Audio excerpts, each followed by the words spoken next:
आदरणीय दर्शकवृन्द, आउनुहोस् कथा प्रसङ्गलाई श्रवण गर्नु अगाडि भगवतीको पुष्पाञ्जली गरौं। फूल लिएर नमन गरेर बस्नुहोला।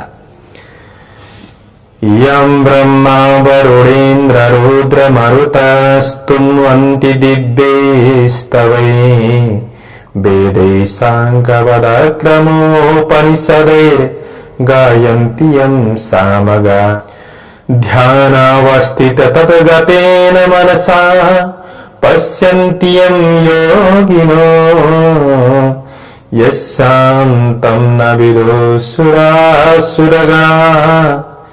देवाय तस्मै नमः।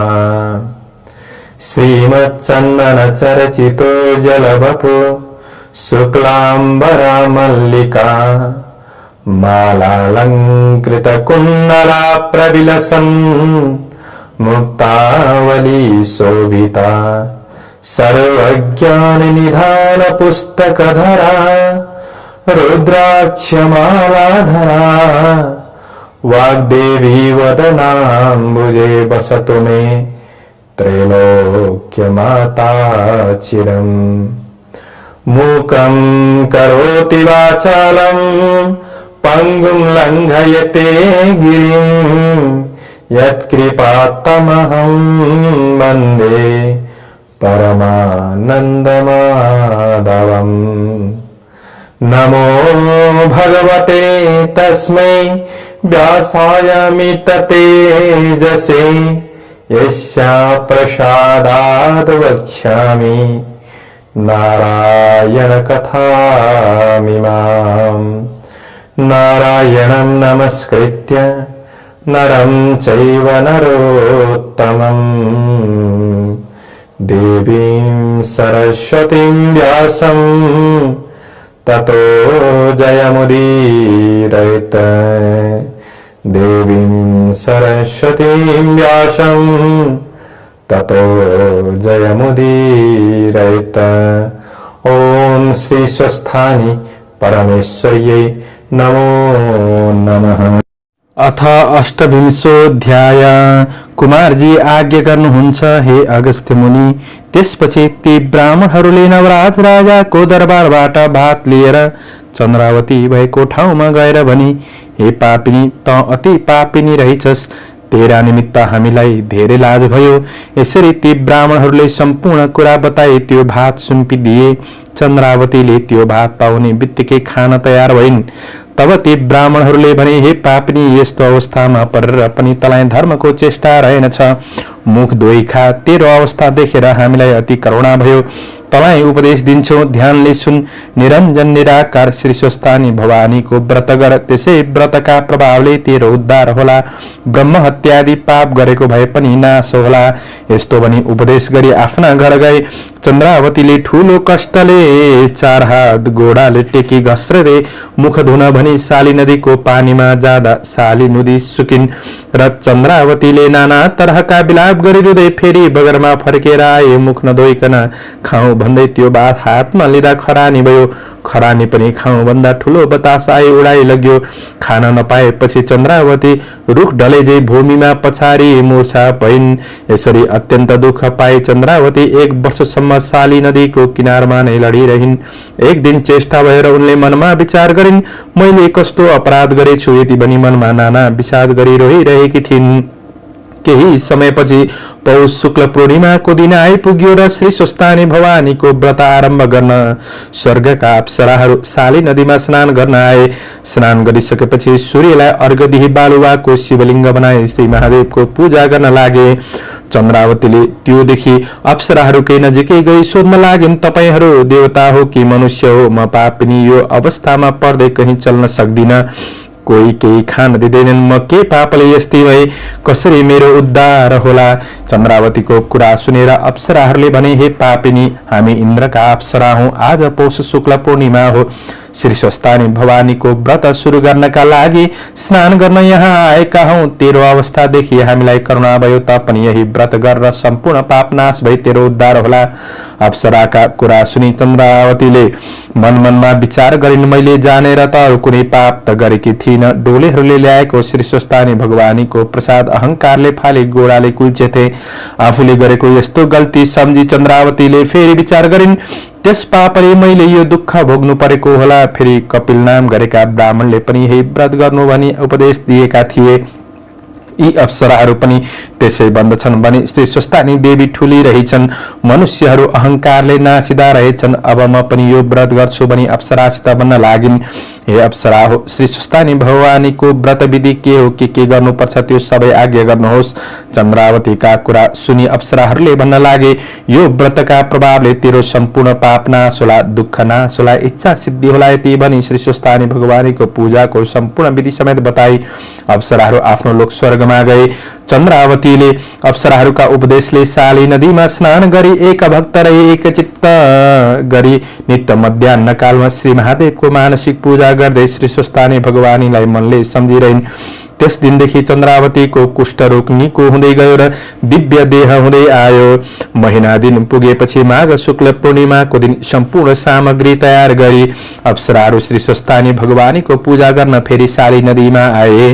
चन्द्रावतीले उनीहरूलाई देखि नजिकै गई भन्न लागिन्, हे अप्सरा हो, तपाईहरूका उपदेशले मैले पौष शुक्ल पूर्णिमाका देखि स्नान गरी एक भक्त रही नित्य मध्याह्न कालमा श्री महादेवको मानक पूजा गर्ने गरेकी थिएँ। तर अब श्री स्वस्तानी भगवानीको पूजा गर्न सामग्री केही पनि छैन, कसो गरौं? चन्द्रावतीको कुरा सुनेर अप्सराहरूले भने, हे पापिनी, तिमीसित केही नभए नदीबाट बालुवाले त्यसैको सामग्री बनाऊ र हामीहरूसँगै पूजा गर। चन्द्रावतीले पनि हवस भनी साली नदीबाट बालुवा ल्याई सामग्री बनाइन्। श्री स्वस्तानी भगवानीको व्रतको प्रभावले त्यो बालुवाको सम्पूर्ण सामग्री सिद्ध भयो, अर्थात् जे नैवेद्य चिताएको थियो त्यही भयो।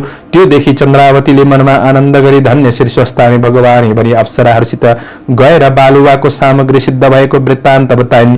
त्यो कुरा अप्सराहरूले सुनेपछि चन्द्रावतीको पनि दिव्य देह भएको देखि आश्चर्य मान्दै भन्न लागे, हे सुन्दरी, हामी तिमीलाई अघि पापिनी भन्दथ्यौं, अबदेखि तिम्रो नाम पुण्यवती भयो। यति भनी आफूहरूका संसर्गमा चन्द्रावतीलाई विधिपूर्वक पूजा गर्न लगाए।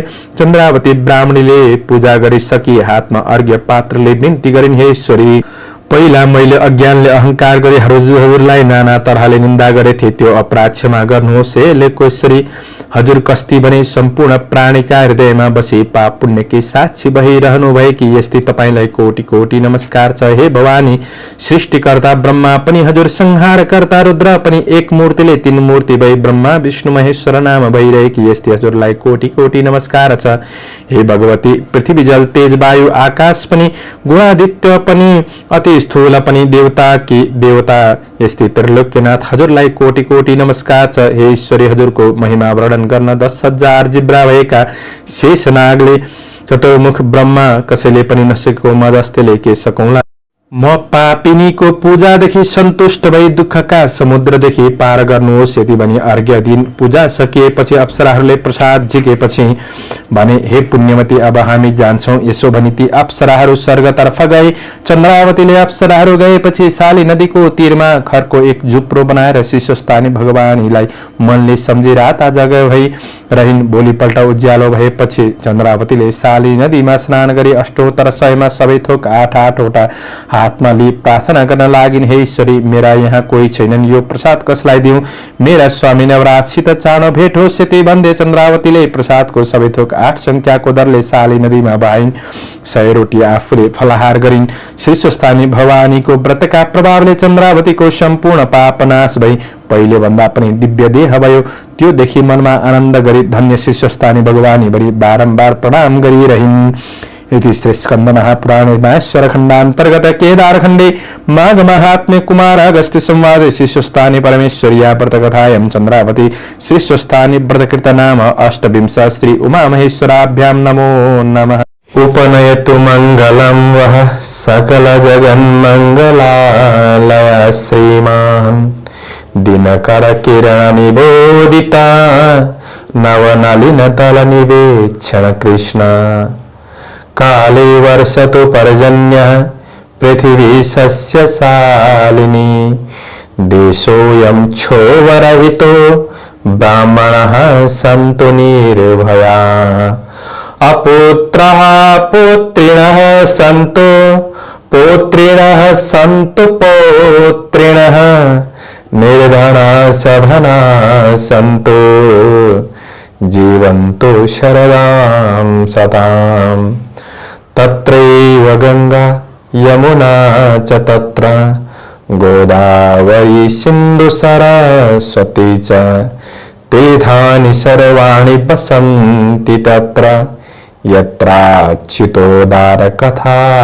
प्रसंगा या कुन्देन्दु तुषारहारधवला या शुभ्रवस्त्रावृता या वीणा वरदण्डमण्डितकरा या श्वेतपद्मासना या ब्रह्माच्युतशङ्करा प्रभृतिभिर् देवैः सदा वन्दिता श्यामं पातु सरस्वतीं भगवती निःशेषजाड्यापः